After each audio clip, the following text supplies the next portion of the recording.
एक बार फिर मैं आपका अपनी इस न्यू वीडियो में स्वागत करता हूं। तो आज की इस वीडियो में हम पढ़ने वाले हैं क्लास 10th मैथ चैप्टर 6 त्रिभुज। अच्छा। तो जो ये वीडियो है आपके लिए काफी इम्पोर्टेंट होने वाली है। और मैं एक बात और कहना चाहता हूं कि आप लोग इस वीडियो को बिना स्किप किए हुए शुरू से लेकर लास्ट तक जरूर देखिएगा, क्योंकि आधा अधूरा ज्ञान हमेशा खतरनाक होता है। तो चलिए बिना टाइम पास किए इस वीडियो को शुरू करते हैं। तब तक आप लोग वीडियो को लाइक कर दो और चैनल को सब्सक्राइब कर दो, क्योंकि आपको ऐसी वीडियो लाने के लिए काफ़ी मेहनत करनी पड़ती है। हमें ये सब अपने हाथों से लिखना पड़ता है। ओके, तो अपने भाई के लिए एक लाइक तथा एक सब्सक्राइब कर दो, प्लीज़ से कर दो। तो चलिए शुरू करते हैं। तो त्रिभुज, त्रिभुज इसकी 3 भुजाएं होती हैं। ठीक है, त्रिभुज जैसे देख लीजिए आप यहाँ पर, ये है, इसे कहते हैं हम त्रिभुज। इसकी 3 भुजाएं होती है, 1 2 3। ठीक है, अब संभव त्रिभुज, त्रिभुज भी 2 प्रकार के होते हैं, संभव और असंभव। ठीक है, संभव त्रिभुज यदि सबसे बड़ी भुजा अन्य 2 भुजा के योग से छोटी होती है तो वो त्रिभुज हमारा संभव त्रिभुज कहलाता है। जैसे 3 4 5। ठीक है, अब यहां पर आप लोग देख लीजिए, यहां पर जो सबसे बड़ी भुजा है वो कौन सी है, तो वो है 5। ठीक है, अब अन्य 2 भुजा कौन सी है, वो है 3 और 4। अब अन्य दोनों भुजाओं का योग यानी 3 और 4 क्या होती है, 7। अब 7 जो है वो 5 से बड़ा है, यानी अन्य 2 भुजाओं के योग से छोटी है, यानी जो 5 है वो 7 से छोटा है। इसीलिए ये त्रिभुज है वो हमारा संभव त्रिभुज होगा। अब असंभव त्रिभुज क्या होता है, तो असंभव त्रिभुज यदि सबसे बड़ी भुजा अन्य 2 भुजा के योग से बराबर तथा बड़ी हो, जैसे 6 3 2। ठीक है, यहाँ पर देख लीजिए आप, जो सबसे बड़ी भुजा है वो है हमारी 6, अन्य 2 भुजा है वो है हमारी 3 और 2। तो हम 3 और 2 को जोड़ेंगे तो क्या वो 6 से बड़ी होंगी, तो जोड़ते हैं तो 3 और 2 जो होता है वो होता है 5, जो कि 6 से छोटा है। ठीक है, 6 के बराबर भी नहीं है, हमें 6 से बड़ी संख्या प्राप्त करनी है। इसीलिए ये जो त्रिभुज होगा वो होगा हमारा असंभव त्रिभुज। ठीक है, ये मैं इसलिए बता रहा हूं क्योंकि पेपर में 2 से 3 नंबर में एमसीक्यू में पूछा जाएगा। त्रिभुज की एक भुजा के समांतर खींची गई रेखा अन्य 2 भुजाओं को जिन 2 बिंदुओं पर प्रतिच्छेद करती हैं वे बिंदुओं पर प्रतिच्छेद करती हैं वे बिंदु भुजाओं को समान अनुपात में विभाजित करते हैं। अब ये है ना, ये इस चैप्टर की प्रमेय है जो आपको याद होनी चाहिए। अब मैं आपको इस प्रमेय को बिल्कुल ही प्रूफ करके दिखाने वाला हूँ। ठीक है, आप लोगों को बिल्कुल प्रूफ करके दिखाने वाला हूँ। तो जैसे देख लो, हमने यहाँ पर एक ट्रायंगल बना लिया है। तो यहाँ पर इस भुजा के हमने ये समांतर रेखा खींची है। तो इस प्रमेय का कहने का मतलब है कि इसके अपॉन में ये और इसके अपॉन में ये जो है आपस में समान अनुपात में विभाजित करती हैं। तो चलिए मैं आपको इस प्रमेय को प्रूफ करके नया पेज ओपन कर लिया है। तो सिंपली चलिए इसे प्रूफ करके दिखाता हूँ, इस प्रमेय को सिद्ध करके दिखाता हूँ। तो मैं प्रूफ क्या करना है पहले वो लिख लेते हैं। तो यहाँ पर मैं लिखता हूँ सिद्ध करो। ठीक है, यहाँ पर A D upon D B बराबर, यानी A D upon D B. ठीक है, और ए ई अपॉन ई सी। ठीक है, ये हमें प्रूफ करना है। और हमें दिया क्या क्या हुआ है, तो हमें दिया है इसमें कि डी ई पैरेलल है, यानी समांतर है बी सी के, ये हमें दिया हुआ है। तो चलिए इसे प्रूफ करते हैं। तो पहले हमें यहाँ पर रचना करनी होगी। ठीक है, यहाँ पर लिखते हैं रचना। ये पेपर में 100% पूछा जाएगा, और जैसे जैसे मैं लिख रहा हूँ ना, सेम वैसी वैसी आपको पेपर में भी लिखना है। तो यहाँ पर रचना, यहाँ पर रचना है कि हम बी को ई से मिलाते हैं। ठीक है, बी को ई से मिलाते हैं। ठीक है, अब डी को सी से मिलाते हैं। ठीक है, तथा डी को सी से मिलाते हैं। ओके, अब ये हो गया। अब तथा डी से ए ई पर हम परपेंडिकुलर डालते हैं, यानी लंब डालते हैं। ओके, और ई से ए डी पर भी लंब डालते हैं। ठीक है, अब यहाँ पर लंब डाल दिया, तो इसे मान लिया हमने n और इसे मान लिया हमने n, इसे मान लिया हमने m, इसे मान लिया हमने n। ठीक है, तो यहाँ पर हम लिख लेंगे कि D से भुजा AE पर लंब डालते हैं, ठीक है, तथा E से AD पर लंब डालते हैं। ओके, अब यहां पर सिंपली हमें पहले लेना है इस वाले ट्रायंगल में, ठीक है, ये पूरा ट्रायंगल में, तो हमें पहले इस पूरे ट्रायंगल का एरिया निकालना है। तो यहां पर हम लिख लेंगे त्रिभुज ADE का क्षेत्रफल, ठीक है, त्रिभुज ADE का क्षेत्रफल बराबर क्या होता है, पहले आप बताओ त्रिभुज का क्षेत्रफल क्या होता है, आप लोग कमेंट में जल्दी जल्दी बताओ।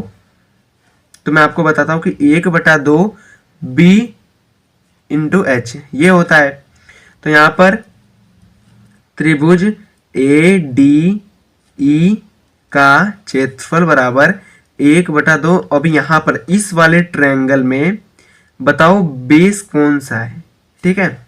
अब यहां पर बेस आपको दिख रहा होगा कि ये है AD है, तो यहां पर हम सिंपली लिख लेंगे इंटू AD और इंटू H होगी ये वाली जिसमें हमने लंब डाला है, ठीक है, तो H हो गई हमारी EM, ठीक है।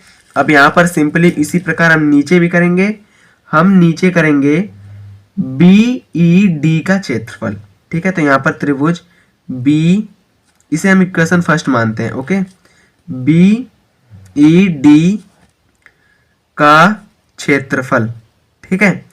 अब यहां पर हो गया क्षेत्रफल, तो ये इसे हम लिख लेंगे 1/2 B इंटू H। अब ओके, अब इसके आगे हम करेंगे BED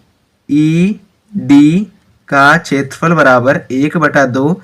अब यहाँ पर बेस क्या है, यानी देख लीजिए आप नीचे यहाँ पर बेस है BD, ठीक है। तो यहाँ पर हम सिंपली लिख लिया हमने BD, तथा यहाँ पर जो हाइट है वो हाइट हो जाएगी हमारी ये वाली EM हाइट हो जाएगी, क्योंकि एक प्रमेय होती है कि देखो यहाँ पर साइड में कि अगर एक ट्रायंगल जो है कुछ इस प्रकार से बन रहा है, अगर हमें इसका क्षेत्रफल ज्ञात करना है और इसमें हमें लंब नहीं दे रखा है, तो यहाँ से हम सिंपली ऐसे ऐसे करके लंब निकाल लेते हैं, ओके। तो इसीलिए यहाँ पर जो हाइट है वो हो जाएगी हमारी EM, ओके। तो इसीलिए हम यहाँ पर लिख लेंगे इंटू EM।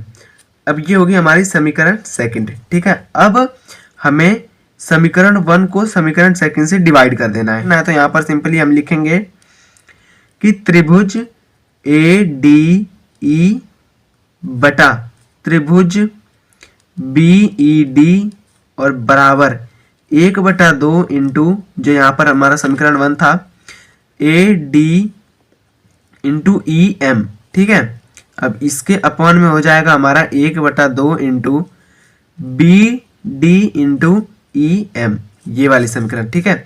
अब 1/2 से 1/2 कैंसिल, EM से EM कैंसिल, ठीक है। तो यहाँ पर सिंपली हो जाएगा त्रिभुज ADE बटा त्रिभुज BED बराबर AD अपॉन BD, ठीक है। BD या हम DB कुछ भी लिख सकते हैं, ओके।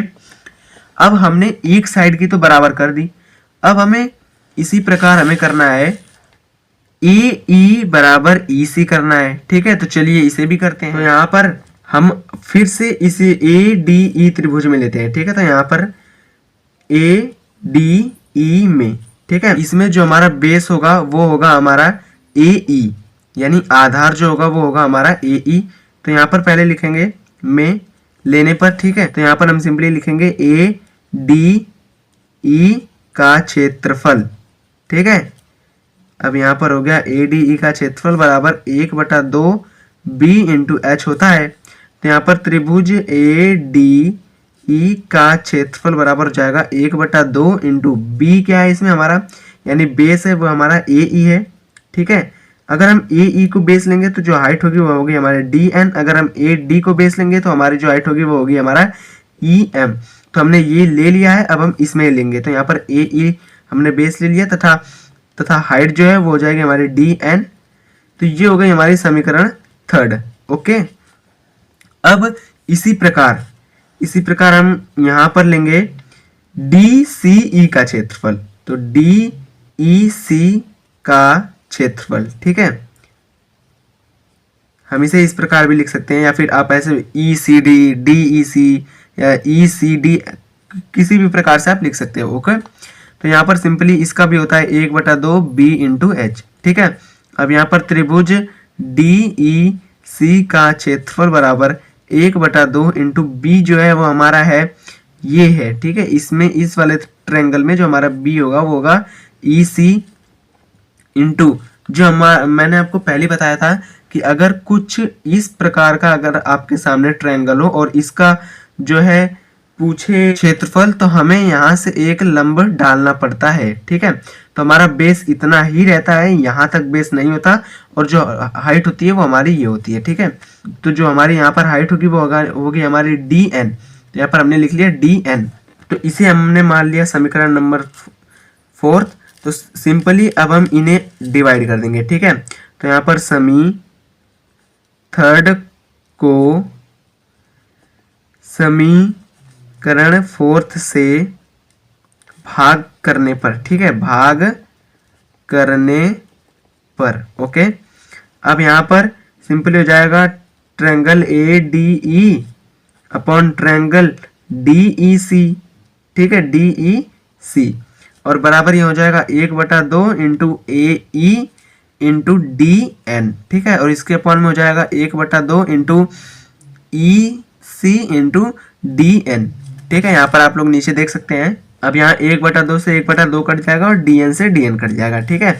तो यहाँ पर सिंपली हो जाएगा ट्रायंगल ए डी ई बटा ट्रायंगल डी ई सी बराबर ए ई अपॉन ई सी। हमने इसे प्राप्त किया और हमने इसके पहले वाला जो प्राप्त किया था वो प्राप्त किया था हमने A D E upon B D E बराबर A D upon B D, ठीक है। अब यहाँ पर देखो ऊपर का तो बराबर है, इसमें भी ए डी ई है और इसमें भी ए डी ई है, ठीक है। तो सिंपली ए ई बराबर ए डी तो हो गया। ओके, अब जो खेल बिगाड़ने वाला है हमारा ट्रायंगल डी ई सी और ट्रायंगल बी ई डी। तो अगर हमने डी ई सी और बी ई डी आपस में बराबर कर दिया तो ई सी अपॉन ई सी बराबर बी डी हो जाएगा। ओके, तो चलिए इसे बराबर करते हैं। तो आपने पिछली कक्षाओं में जरूर पढ़ा होगा। तो ये हमने बना लिया है एक समलंब आकृति, ठीक है, उन्हें बराबर करने के लिए। तो इसे हम सिंपली इसे मिलाते हैं और इसमें इसको भी मिलाते हैं, ठीक है। तो समलंब आकृति में जो इसकी हाइट होती है ना, यहाँ से जो ये हाइट होती है ये बराबर होती है, ठीक है, क्योंकि ये जो होती है ये लाइन आपस में समांतर होती है जिसके कारण इनकी हाइट बराबर होती है। तो यहाँ पर हम त्रिभुज में इस त्रिभुज में लेते हैं तथा साथ ही साथ हम इस त्रिभुज में लेते हैं, ठीक है।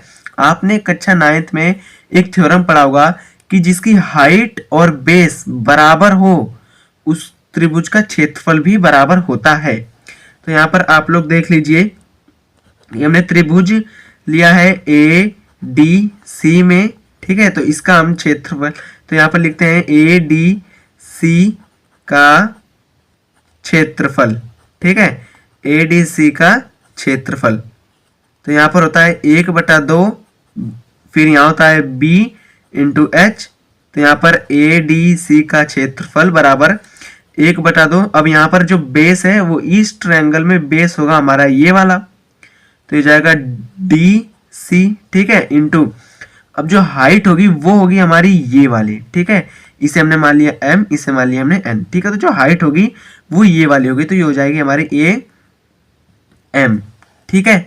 अब हम लेते हैं ट्रायंगल इस वाले में बी डी सी में, ठीक है। तो बी डी सी में, ओके। अब यहाँ पर सिंपली हम लिख लेंगे ट्रायंगल बी डी सी का क्षेत्रफल, ठीक है, BDC का क्षेत्रफल जो हो जाएगा वो हो जाएगा हमारा 1/2 B इंटू एच। ठीक है, तो यहाँ पर आप लोग देख सकते हैं तो 1/2। अब यहाँ पर जो बेस है इस ट्रायंगल में भी बेस यही है, तो हो जाएगा DC इंटू जो हाइट है वो है हमारी, आप लोग नीचे देख सकते हैं BN। ठीक है, तो यहाँ पर BN जो है वो हाइट हो जाएगी। अब सिंपली तो इसे हमने मान लिया समी 1 और इसे मान लिया हमने समीकरण सेकंड। अब इनको आपस में डिवाइड कर देते हैं। ठीक है, तो यहाँ पर मैं सिंपली लिख देता हूँ समी 1 डिवाइड बाई समी सेकंड से। ठीक है, तो यहाँ पर सिंपली जो है वो है triangle B D C upon में ट्रायंगल ए डी सी बराबर 1/2, फिर यहाँ पर जो है वो D C into A M. ठीक है, और इसके अपॉन में 1/2 इंटू यहाँ पर है D C into B N. ठीक है, जब यहाँ पर इसकी हाइट बराबर है तो ए एम बराबर बी एन होगा।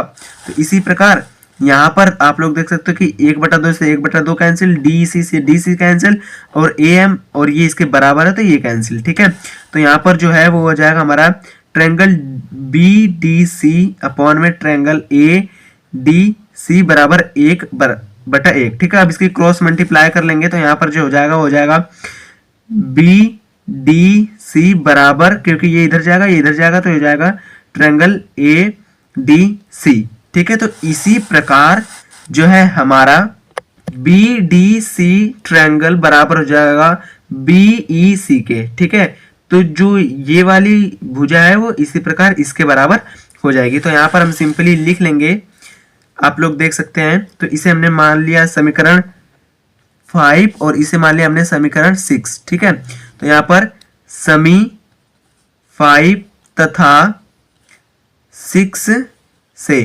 ठीक है, अब यहाँ पर हम सिंपली लिख लेंगे A D upon B D और बराबर ए ई अपॉन ई सी।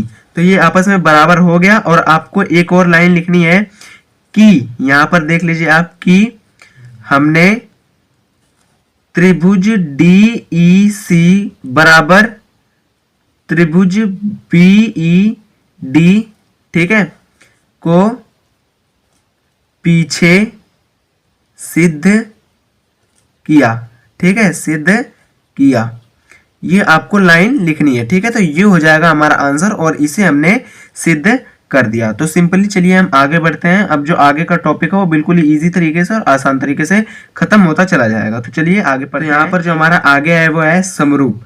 समरूप के नियम निम्न होते हैं। ठीक है, आपने सर्वांग संघ के बारे में कक्षा 9th में पढ़ा होगा। तो यहाँ पर कक्षा 10th में आपको समरूप के बारे में पढ़ना है। ठीक है, तो यहाँ पर जो समरूपता के नियम होते हैं वो निम्न प्रकार के होते हैं, जिसमें पहला नियम है इसका एंगल एंगल एंगल।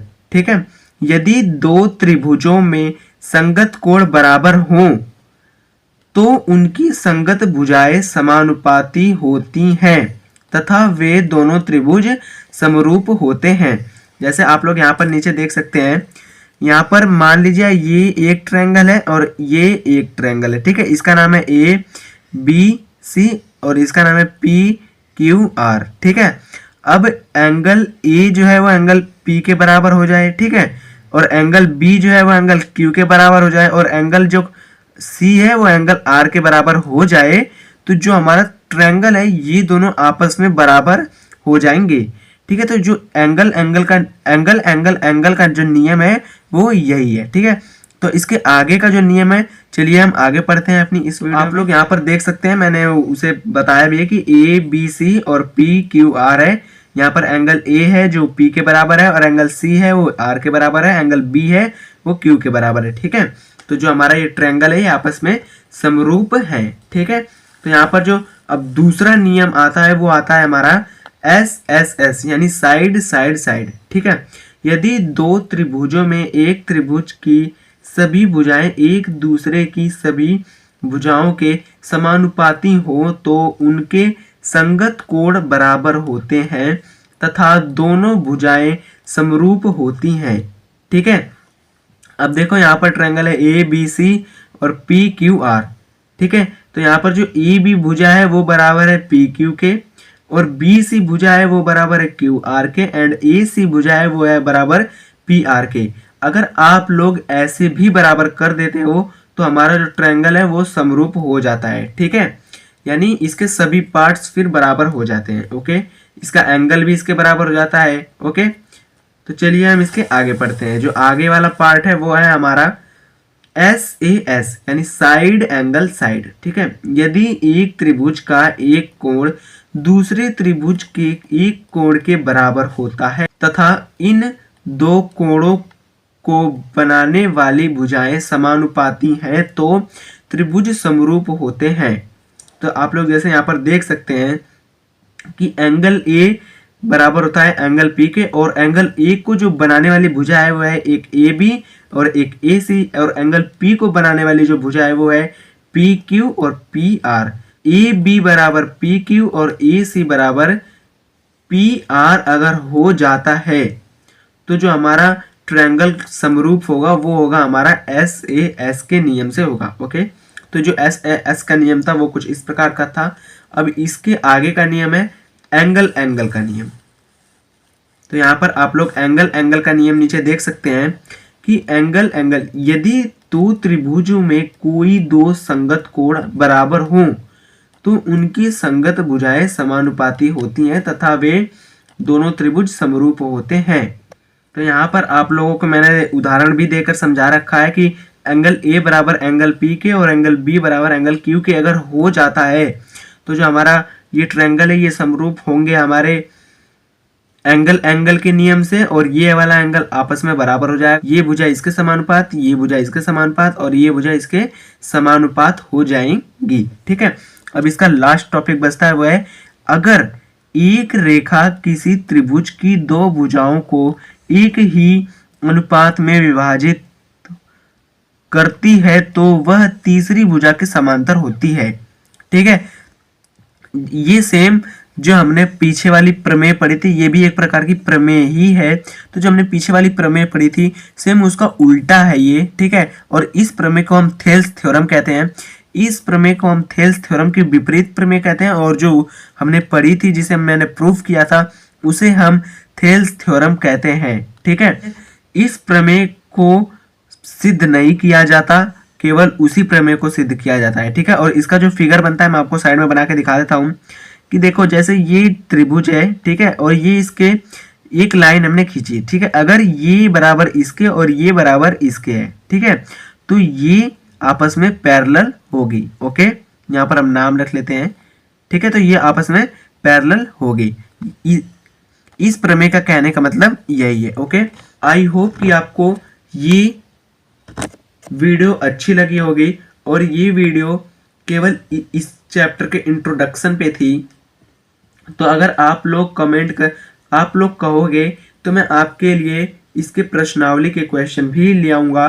तो आप लोग फटाफट से कमेंट करिए कि क्या आप लोगों को मैं प्रश्नावली के क्वेश्चन कराऊं, और जैसे ही आप लोग कमेंट, और मैं हर एक कमेंट पढ़ूंगा इस वीडियो के, तो मैं इस वीडियो का टारगेट रखता हूं कम से कम 1000 व्यू। तो आप लोग फटाफट से अपने दोस्तों में इस वीडियो को शेयर करके 1000 व्यू कंप्लीट कर दीजिएगा, तब मैं आपके लिए इस चैप्टर के जो प्रश्नावली है वो बिल्कुल ही इजी तरीके से और आसान तरीके से ले आऊँगा। तब तक के लिए बाय बाय। और आप लोग अगर चैनल पर नए हो तो चैनल को सब्सक्राइब कर लो, तथा वीडियो को अभी तक लाइक नहीं किया है तो जैसे फटाफट वीडियो को लाइक कर लो। तो मिलेंगे आपसे अपनी अगले वीडियो में किसी नए टॉपिक के साथ। तब तक के लिए जय हिंद, जय भारत, और आपका वीडियो देखने के लिए दिल से धन्यवाद।